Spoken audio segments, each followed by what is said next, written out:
दोस्तों नमस्कार, जय Shri Ram. Welcome back to your own channel investor Shala. इस वीडियो में हम बजाज फाइनेंस लिमिटेड कंपनी की तरफ से जो लेटेस्ट मीडिया नोटिफिकेशन निकल के आई है उसको हम स्टडी करते हैं, साथ ही साथ कंपनी के फंडामेंटल एंड टेक्निकल्स की तरफ एक नज़र।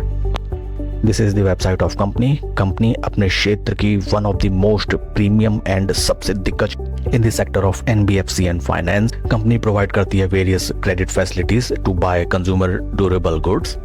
ऑल्सो कंपनी प्रोवाइड करती है home loan, two wheeler loan, gold loan, term life insurance, various business and MSME loans against security, and company also provide facility to open the fixed deposits।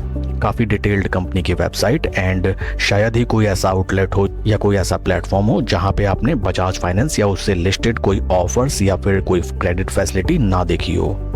आइए अब हम चलते हैं लेटेस्ट नोटिफिकेशन की तरफ। ये है कंपनी की तरफ से latest notification, and it is kind of business update for Q2 FY26, and communication date is 3 October 2025। Late evening का ये कम्युनिकेशन है, and details are customer franchisee as of 30 September 2025 stood at 110.64 mm as compared to 92.09 mm as of 30th September 2024.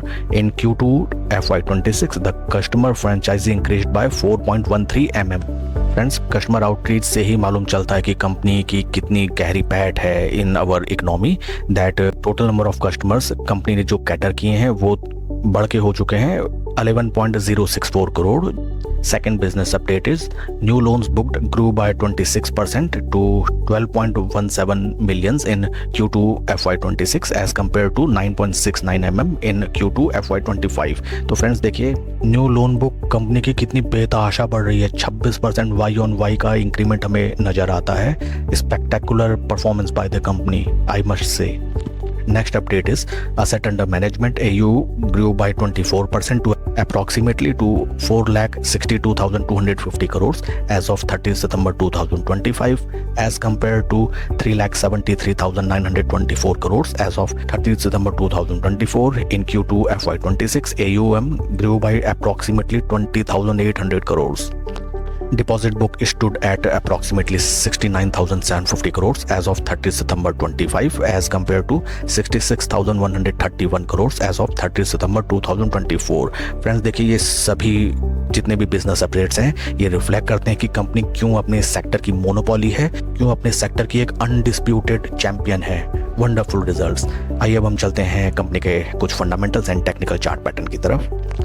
Company का market cap है 6,15,808 crore, and P ratio 35.34। Industry P around 30। P valuation wise देखिए, stock एक attractive valuation पे ही available है, बहुत ज़्यादा ऊपर भी नहीं, बहुत ज़्यादा नीचे भी नहीं। तो देखिए, इतनी स्पेक्टेकुलर बैलेंस शीट होते हुए भी कंपनी 35 के पी पे ट्रेड कर रही है, ये बात हमको नोट करनी चाहिए। एंड प्रीवियस एक ईयर में 33% का रिटर्न, बीते 3 महीने में लगभग 9% का रिटर्न स्टॉक ने जनरेट किया है। आइए अब हम चलते हैं कंपनी के टेक्निकल चार्ट पैटर्न की तरफ। This is the technical chart pattern. हाल फिलहाल देखिए, हमें बढ़िया एक ट्रायंगल पैटर्न का हमें ब्रेकआउट नजर आया। स्टॉक कुछ इस तरीके से ट्रेड कर रहा था। देखिए, स्लो एंड स्टडी ऊपर की तरफ जाता हुआ, एंड ये जो पास्ट रेजिस्टेंस थे स्टॉक ने हैंडसमली उसको क्रॉस किया, एंड क्रॉस करने के बाद अच्छे खासे रिटर्न्स जनरेट किए, जो कि परसेंटेज टर्म्स में निकल के आए आपके नियर अराउंड 28%।